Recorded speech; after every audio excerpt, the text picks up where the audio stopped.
Hello, good afternoon. There's like a bunch of stuff shifting right now, and I just want to make a quick note of all the various things because it's happening in so many areas all at once. It feels like God is moving and doing stuff and just with slight shifts for the better. And some of this is like long time coming, and so it's so interesting to see it all be playing out everywhere around me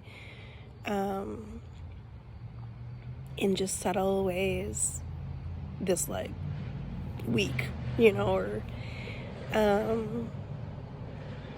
so like one of the things, first it started at my big church. A lot of staff turnover in one area, and that for me has felt like a huge loss because I just love the people who left, and yet I was aware of how it felt like people trusting God with what the next steps are. And I thought, how interesting is that? Like, if I ever did that, like I don't want to say I feel stuck, but I feel very stuck in at my work. But it's like these Christians, especially the ones who work in the church, they just move around. They move around life in a way that it feels like if God's telling them to make a change, that they just go with it. And I'm like, there is got to be a joy in that, to be able to have that. And I suppose we can all do that. I don't currently do that, but so that's just one thing. I'm speaking about it poorly, but I don't want to like go into details and stuff too. Like, I want to be vague on purpose, so I apologize if it doesn't make sense, but there's just a pattern of stuff shifting. And then I also feel another thing about that church, this is just me talking, like I could be all wrong about it, but it feels like they're kind of in this pathway of the old, and it feels to me that God is calling them to switch into this pathway of the new. And we're kind of in the hard part in the middle where the shift hasn't happened yet. And things will improve when that shift happens. And it has to be under the direction, of course, of the head pastor in his time when he's ready, God willing, if that's even, like, I'm not making it up in my own mind. But I think very good things will come as that unfolds. But I believe in order for that to happen, it's going to have to be like almost like a leap of faith, like a shift, a conscious shift. You can't keep doing church one way in one mold and one process. If you're birthing something new, you have to do church slightly differently to birth something new. And I feel like I'm watching that unfold at the big church. I don't even know how that feels for them yet, or if I'm making it all up in my own mind, but that's something. And then, and then yesterday they were talking about money and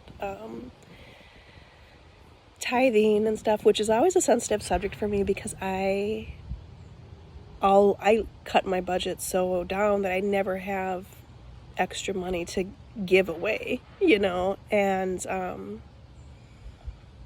I definitely did have more before my child support was cut. But, yes, it's open. Anyway, but then for a while, like I used to withdraw $200 cash every paycheck we would keep it in the car and give it away because we were just seeing at the time so many homeless people or people with signs, and we were handing out, here's 20, here's 40, we were just throwing money out the car window at people, and it was always so moving and touching and helpful, and it felt good, and there was always enough money to do that, And then I had also given a tiny sliver of money to my big church, and then I had like just constant fraud on this one card, and I kept having to give the church a different card to pull the money from, and the process, their automatic system of where you would log in and do that yourself is not ideal. It's a really bad platform that they use, and so, hey sweetie, and so you always have to end up calling this lady, and then she does it for you, and it's drama. Every time it happens, I'm just like, oh, I gotta switch the card again. And then as part of that, having all this fraud on one of my cards most recently, then the bank had actually flagged one of the payments for that church as fraud. And I was like, no, that's my church. I give them money. And the bank, of course, is ignoring me, and they just flagged it. So then they ended up pulling some of that money from that church and giving it back to me. And I was like, I can't even tell the bank that that wasn't part of the fraud situation. And the banks are so big, they're just going to do what they're going to do. They saw the fraud in the other areas, and they wanted to fix it everywhere they thought it was a problem. I think the reason why they thought it was a problem is because it was a double payment pretty close together, and I think that was one of the times when I had to switch cards. So it was like it pulled from the old card and then it pulled from the new card, and I think my bank was like, nope, she only does this once a month, she doesn't do this twice, so they flagged it. So I felt bad for the church, even though it's not like I was reporting that as fraud. It just happened. And then now, again, most recently, I have to, again, give them a new card. And I've been stalling. I'm like, I don't want to deal with calling the lady. And it's just kind of been annoying, And so then, also behind the scenes, then I had started tithing at the little church. I'm like, well, I'll do the official 10%. I've never done that before. If I can withdraw $200 cash and hand it out the car window, then I can afford to tithe. So I started to tithe, and then in no time at all, I had given the church over $1,000, and then I was broke. I was my child support got cut. I was tithing. I had zero extra money. I couldn't buy groceries. I couldn't pay my bills. I was abnormally, I'd never been so broke. And then I had to stop tithing. I was like, I have to just regain my finances where I can get my bills in order and my, get things back to normal again. And so it's not to speak poorly about tithing, but it's been a sensitive subject for me, because I was like, the one time I tried to tithe, I was I literally couldn't live. And it's not there's stuff that I should cut. There was nothing else to cut. I had to cut the tithing. So currently I'm not giving any money to any church because I got to redo the card at the big church, and then I completely stopped everything at the little church. And part of me, he was talking at church. He was like, you have to, about being a joyful giver. And I'm like, the only time I've ever been a joyful giver is when I was handing the money out the car windows. Oh, the bee is back. It's probably a different one, but this is so annoying. Anyway, and so then last night after going to church, I purposely had given some more money out the car window. A guy showed up with a sign, and I hadn't seen one for a while. We gave him all the cash we had left. And then what's interesting about that story is, sorry, my kids keep coming in and out of this backyard area, but I'm going to save that story. And anyway, so now I'm unclear. Should I start withdrawing that $200 cash again and keep it in the car and just seeing if I'm able to go back to what we used to do? Does the money exist? Will I need it? Will I go broke again? And is everything okay? And then probably switch over to tithing again. Or maybe I'll give of the tithe percent 5% to the one church and 5% to the other church, or just something. I'm just not sure how to do that.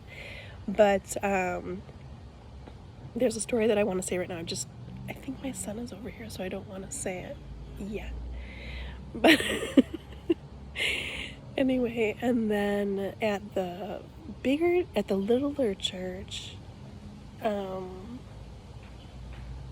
there's a shift with, they have two pastors, and one of the pastors is leaving, and so he's gonna, and it's so interesting because he does have like a Jewish background, and he's gonna go start a church kind of that's welcoming for both Jew and Gentile, like, so it's an interesting mix. It's definitely something that feels like is right for him, but it's also a shift then for the little church, because then now they're adjusting to having one pastor instead of two pastors, and then also like hiring new people for like the kids area, and that hits home for me because I'm just like, I am still really conscious of like trying to find a home base for my daughter. And I do sometimes struggle when the teen girls are led by men. It's just something to me where I'm like, I think at least my daughter would do better having a female leader in that area. And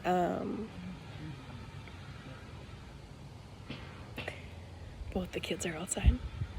I don't know. I normally talk in front of them. Hey, sweetie. Who? I don't know. I didn't watch, but he's around here somewhere.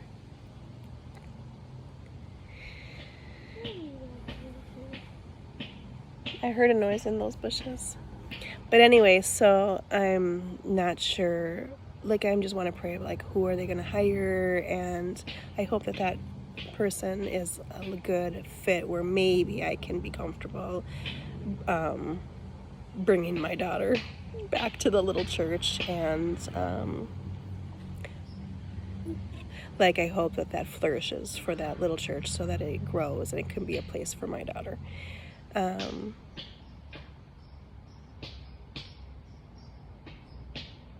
The only time that my daughter was really impacted with something at the bigger church, I won't say the only time, but they had one of the female singers who was like the wife of one of the, I don't know his role, one of the people there and she had done a message for the kids. Oh my goodness, this bee. And my daughter watched it, and it really hit home for her. Like, she took it all in, and then, but afterwards she asked me, she's like, Mom, how can she do that? And she meant, like, how can she preach on a stage, in front of an audience, because all she ever sees is men doing that everywhere we go. There's always only men pastors. And I was like, Kira, she is a woman. She has a relationship with Jesus, and she is able to talk about that, and she's able to point people to Christ and help people and give good advice, even as a woman. You don't have to be a man to be a pastor or to preach, to reach people and to talk about this stuff. I said, I talk to you about this stuff all the time. She's just like me. She's a mom like me, and she's just talking just on stage. She could be a pastor. And it struck me how even already at a young age, my daughter has apparently internalized that role can only be filled by men, because she was like, how can she do that? And I'm like, that was so sad for me to see that. I wish that church would allow females to preach and not just be a guest speaker once every 5 years, but like on staff, and not just a ministry staff, but like a pastor, a teaching pastor on stage. And I think that until they do that, then it's just kind of a hurdle for our family. And I don't see it. It's not to blame them. I don't see it at the little church. I see it occasionally at some churches, but those aren't churches we attend. So it's always kind of a hard thing. But I'm really off topic. I'm not talking about the things that I was thinking I would talk about. We're already at 15 minutes. So I'm just going to stop this real quick and start a new video and then finish up with what I was originally going to say.